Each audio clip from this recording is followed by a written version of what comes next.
Namaskar, good morning. You are watching Rajya Sabha Television. I am Smriti Rastogi with Breakfast News. Let's begin the bulletin with the top headlines. Prime Minister Narendra Modi to launch BJP's election campaign in Maharashtra with poll rallies in Wardha, Maharashtra, public rallies in Telangana, Secunderabad and Rajahmundry in Andhra Pradesh.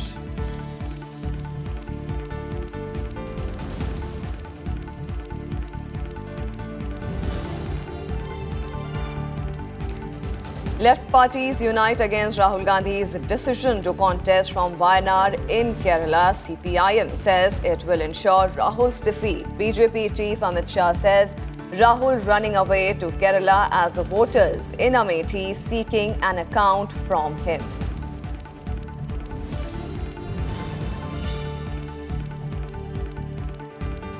Big breakthrough for the security forces in Jammu and Kashmir. 4 Lashkar terrorists killed in an encounter in Pulwama. 2 AK-47 rifles seized. Security forces continue search operations.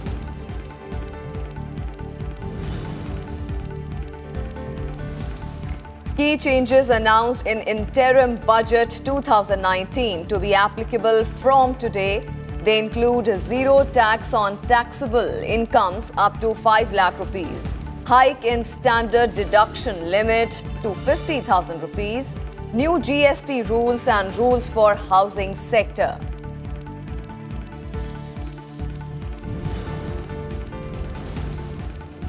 ISRO to launch Electronic Intelligence Satellite EMI-SAT along with 28 nano-foreign satellites at 9:27 a.m. from Sriharikota. Mission is ISRO's first attempt to place satellites in 3 different orbits in a single launch.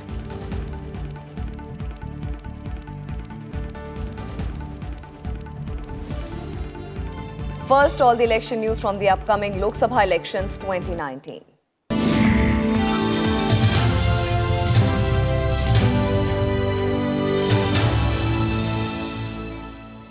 Prime Minister Narendra Modi is set to address multiple election rallies today. Prime Minister Modi will launch BJP's election campaign in Maharashtra today. He will address a poll rally at Wardha in Vidarbha region, which will vote in the first phase on 11th of April. In the evening, Prime Minister Modi will also address a public meeting at Secunderabad in Telangana, giving a boost to BJP's campaign in Andhra Pradesh. Prime Minister Narendra Modi will also address an election rally in Rajahmundry.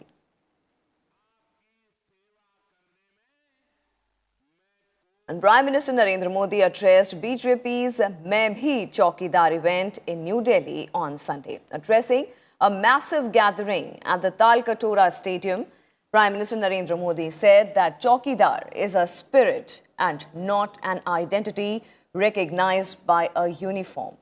He said that Chaukidar is representative of Mahatma Gandhi's concept of trusteeship.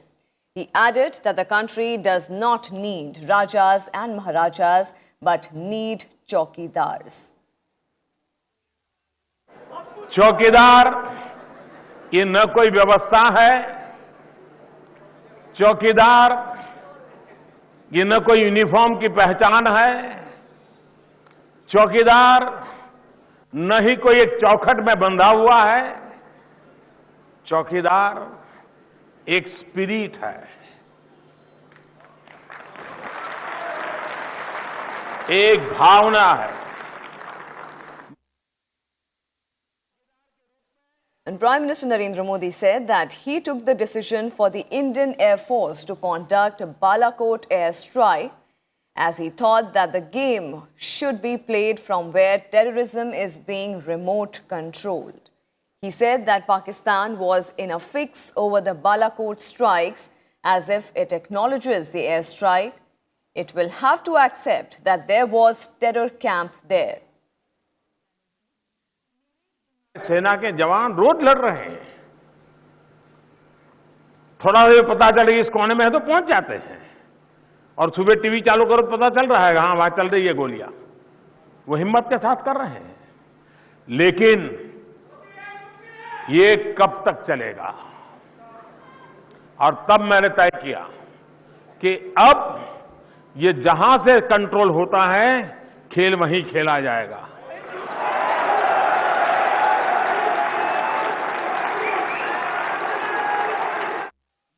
And addressing the people, Prime Minister Modi said that his government has ensured that honest taxpayers do not face any difficulty and those who are involved in scams get punished. Prime Minister Narendra Modi said that when 130 crore people of the country decide to take the nation to new heights, no force can stop India from becoming a developed nation. The event was beamed across the country at 500 places where gatherings of BJP workers, professionals, watchmen, traders, farmers watched Prime Minister's address. आपने देखा इस बार budget में हमने officially parliament के floor पर tax payer का धन्यवाद किया है। इनका गौरव करना चाहिए। हम उनको नीचा दिखा करके चाहें कि देश चले तो कैसे चलेगा भाई? अनाप शराब गालियां दे करके हम उनको परेशान करेंगे तो क्या होगा? हम उस रास्ते पर जाना नहीं चाहते। मेरे लिए टैक्स पेयर देश के गरीबों की सेवा करने के लिए वो अपनी भूमिका अदा कर रहा है, ईमानदारी से अदा कर रहा है, उसका मान सम्मान गौरव एक रास्ता। आज 2019 के चुनाव हर कोई मैदान में है, मतदाता बड़ी बारीकी से देख रहा है।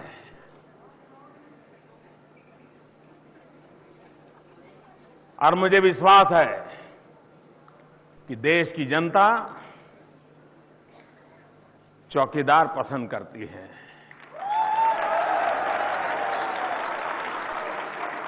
देश की जनता को राजा महाराजाओं की जरूरत नहीं है। देश की जनता को हुक्मनारों की जरूरत नहीं है। और इसलिए मुझे खुशी है कि चौकीदार का भाव निरंतर विस्तार होता जा रहा है। And Prime Minister Narendra Modi also targeted the previous Congress-led UPA government on Sunday, saying that its leaders indulged in corruption and kept personal interest above the national interest. He also alleged that the previous government lacked political will to test fire the anti-satellite missile, despite the country having the capability to build it. The Prime Minister said that the opposition rigged up all the wrong issues like national security and questioning the armed forces by seeking proof of Balakot airstrike. Speaking at the launch of news channel TV9 Bharatvarsh in the national capital, Prime Minister Modi also said that his government has the political will to withstand pressure and take immediate decision in national interest.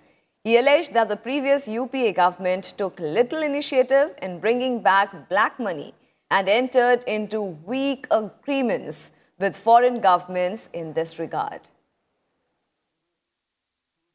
Modi ने तो सिर्फ इतना किया है कि राष्ट्र हित के लिए जो भी फैसले जरूरी है उनको समय पर बिना किसी दबाव में आए लिया है। अब एसैट परीक्षण का काम मामला ही लीजिए। हमारे पास ये क्षमता कब से थी, ये हमारे तमाम वैज्ञानिक बता चुके हैं। तो फिर कमी कहां थी, किस स्तर पर थी? कमी थी राजनीतिक इच्छा शक्ति की, निर्णय लेने वाले नेतृत्व की। साथियों, जो लोग अपनी सरकार में इस महत्वपूर्ण परीक्षण पर फैसला नहीं ले और न ले पाए, आज वो इस टेस्ट पर भी सवाल उठा रहे हैं। And with election campaigning reaching a feverish pitch ahead of the first phase of voting on 11th of April, all parties are fielding their star campaigners to lead their campaigns. BJP President Amit Shah will boost BJP's campaign in Odisha today. He will participate in BJP's Vijay Sankalp Samavesh in Gajapati and Nabarangpur districts. Amit Shah is scheduled to address public rallies in Sidhabadanga in Parala Khemundi and Umarkot. Meanwhile, Congress President Rahul Gandhi will kick off his party's election campaign in Telangana. He will address 3 rallies in 3 different constituencies of Zahirabad, Vanaparthi and Huzur Nagar.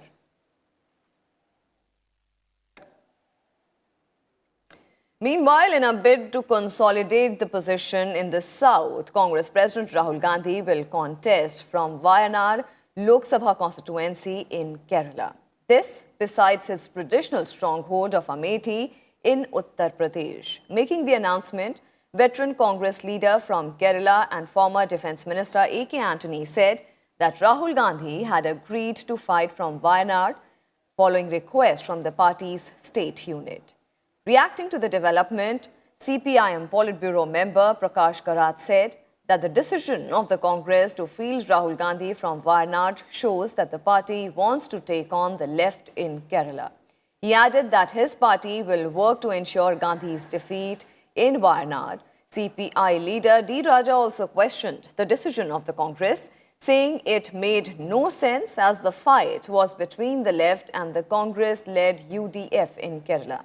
Taking a sharp dig at Congress President Rahul Gandhi contesting from 2 seats, BJP President Amit Shah also said that Rahul Gandhi has left Amethi and run to Kerala because he knows that voters will seek account from him in Amethi this time. And former Congress General Secretary P. Sudhakar Reddy from Telangana on Sunday joined the BJP. P. Sudhakar Reddy joined the BJP in presence of its chief Amit Shah hours after meeting Prime Minister Narendra Modi. Reddy had held several important positions in Congress, including that of a secretary in the All India Congress Committee.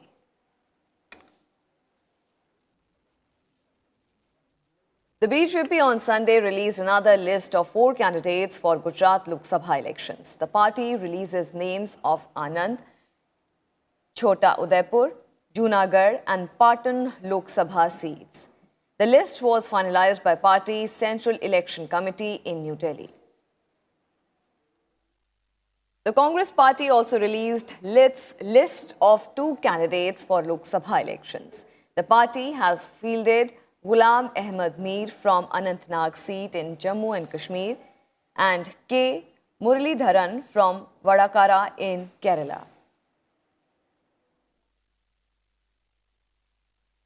Samajwadi Party patriarch Mulayam Singh Yadav will file his nomination from Mainpuri Lok Sabha constituency today. He will also address a public meeting in Mainpuri. Mulayam Singh Yadav currently represents the Azamgarh Lok Sabha constituency. He had represented Mainpuri thrice earlier in 1996, 2004 and 2009.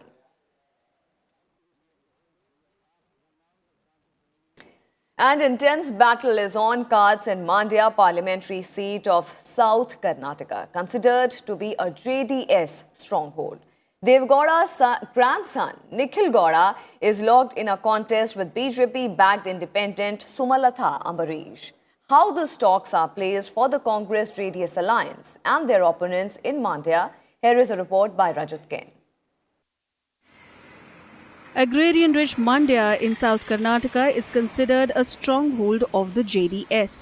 In 2018, the party swept the 8 assembly segments here, which is why the party sees it as a perfect setting to prop up Nikhil Gowda, the second grandson of H.D. Devegowda from there. The other grandson, Prajwal Revanna, is contesting from another stronghold of Hassan. Mandya is a hardcore Vakaliga district. No matter whoever be the candidate, whether it is Rahul or Modi or whoever, they think from their leader, that is Devegowda. Nikhil has a chance because his father is a chief minister. They have promised 8,500 crores for Mandya district and 8 assembly segments are with them. And JDS is a very strong Vakaliga dominated party. And certainly he is a very popular figure, both Nikhil as well as his father. Certainly he can, there will be a very interesting fight. To see the assembly segments, JDS has 8 assembly segments. Then no way Sumalata can fight this election.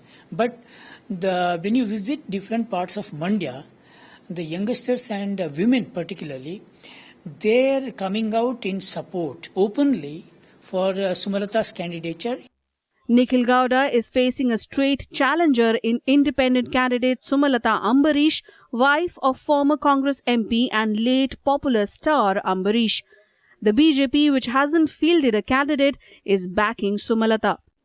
Central committees, the decision taken by the Central Committee of BJP and also state also advised to us to support Ambarish, Sumalata Ambarish.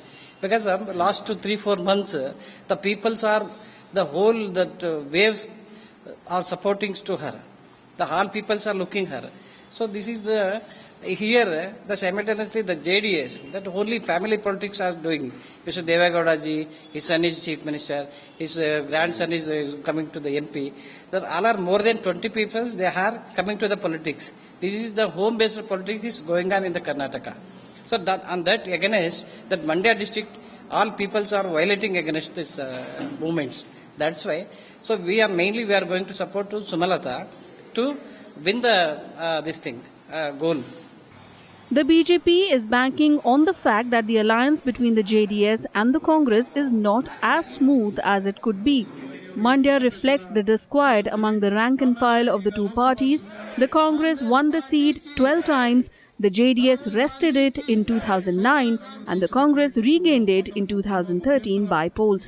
The JDS has won the seat 3 times, the latest was in 2018 by polls. Villages, some only little here, 1,600 villages are there in our constituency. In our 1, 2 or 3 villages, some like Gram Panchayati members, JDS and Congress like that. But nowadays, yesterday the Chief Minister Kumaraswamy and other big leaders are come to the Mandya city and also my house. And here they are all in coalition. There is no difference. In Mandya Lok Sabha constituency, the JDS and Congress both are like brothers. There is no difference between JDS and Mandya Jilla Congress Committee. Besides Dalits, the constituency has a large mix of Vokaligas and Kurba communities. But it may be the popularity quotient of the Gowda family and the late actor Ambarish that could tilt the balance. The battle in Mandya has thrown up an interesting equation. While the Congress-JDS alliance is hopeful that Deve Gowda's grandson Nikhil Gowda will pull off a debut victory from this parliamentary constituency, the BJP, on the other hand, is backing an independent candidate in hopes that it will upset the apple cart of the alliance. In Mandya, with camera person Sarosh Kumar Das and Dhananjay Kumar Singh, Rajat Kane for Rajya Sabha TV. And some more developments. West Bengal Chief Minister Mamata Banerjee and Delhi Chief Minister Arvind Kejriwal participated in a public rally in Visakhapatnam in Andhra Pradesh. The two leaders backed TDP chief Chandrababu Naidu, who is seeking another term in Andhra Pradesh. Both Mamata and Kejriwal urged voters to vote for Chandrababu Naidu, saying there aren't many people left to fight for the country. Simultaneous polls will be held in Andhra Pradesh on 11th of April for 25 Lok Sabha seats and to elect the new 175-member assembly.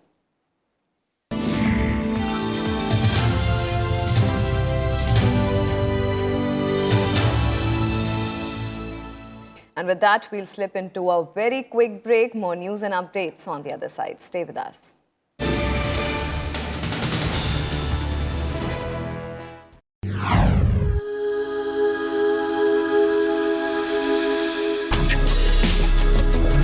Tales that inspire. Stories of social change. A salute to diversity. Promoting public discourse. Events that motivate. Inspiring the innovative spirit. Watch Rajya Sabha television documentaries.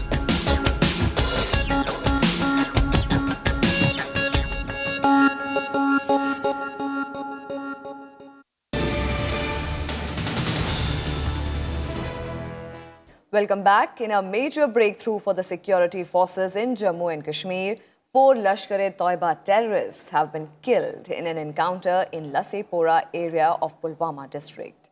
Identities of the terrorists are yet to be ascertained. The security forces have seized 2 AK-47 rifles, 1 SLR and 1 pistol from the spot. Search operations are underway to look for more terrorists in the area.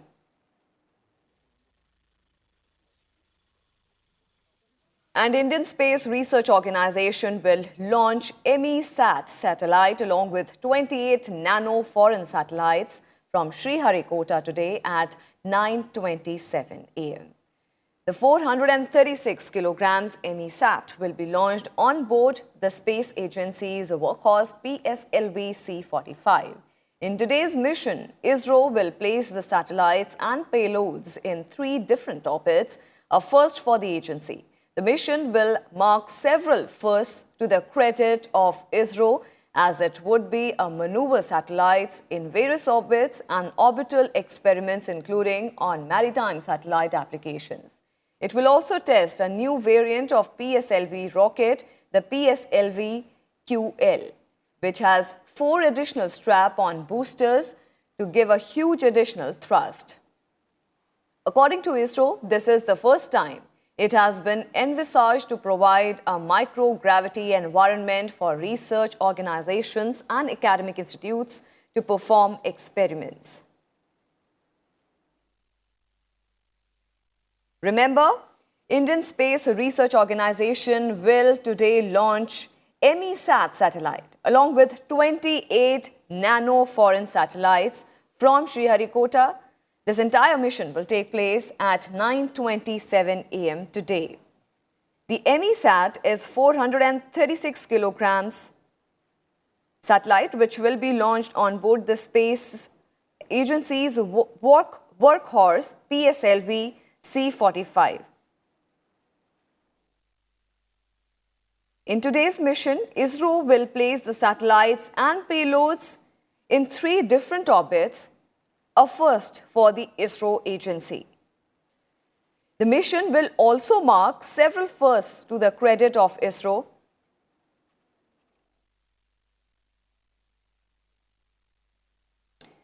And some more developments. The new financial year starts from today, and all the announcements made by Finance Minister during the Interim Budget 2019 will be applicable from today itself. The Interim Budget 2019 offered several benefits to small farmers and the workers in the unorganized sector through interest, subventions and pension coverage. It also introduced changes in income tax rules to offer relief to small taxpayers and to the owners of residential properties. Zero tax on taxable income up to 5 lakh rupees to be effective from today.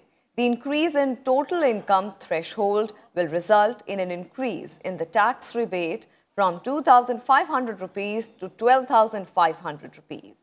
Changes in standard deduction limit was also announced. It was hiked to 50,000 rupees. This change would allow individuals to save more. The new GST real estate rate too will be applicable from today. GST now will be levied at effective rate of 5% without input credit, tax credit on residential properties outside affordable segment.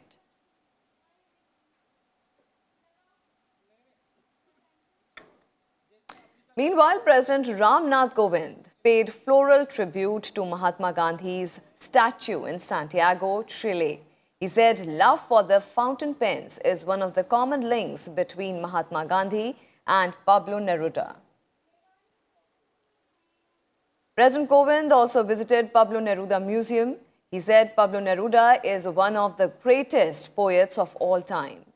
He was a Nobel laureate, diplomat, and a humanist. Kovind said that Neruda continues to inspire people across the world.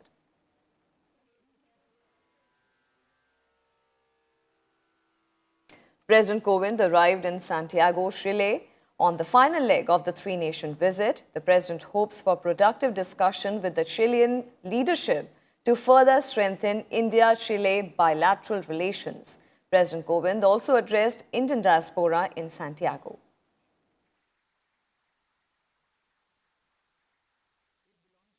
Here in Chile, I am told that the Indian community has integrated well into the Chilean society and has established a good reputation for itself and for India. I congratulate you all, therefore, on being successful envoys for India and for imbibing the spirit of Vasudhaiva Kutumbakam. That is, the world is one family to the core. And that's all we have for you in this edition. Thank you for watching. Namaskar.